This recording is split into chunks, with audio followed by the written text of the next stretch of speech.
بسم اللہ الرحمن الرحیم۔ السلام علیکم معزز ناظرین و سامعین، زارا وائس میں خوش آمدید۔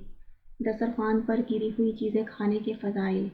رزق میں فراخی حاصل ہوتی ہے۔ گرے ہوئے لقمے کو پہنچ کر کھانے سے حوروں کا مہر ادا ہو جاتا ہے۔ اولاد پر جرم اور جرائم سے محفوظ ہو جاتی ہے۔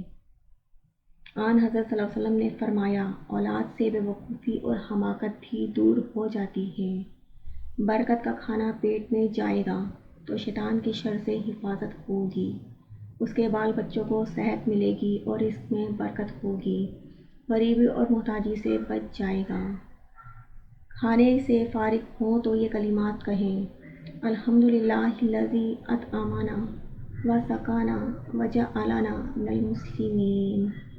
تمام تعریفیں اللہ کے لیے ہیں جس نے ہمیں کھلایا پلایا اور مسلمانوں میں سے بنایا۔ Thanks for watching, please like share and subscribe.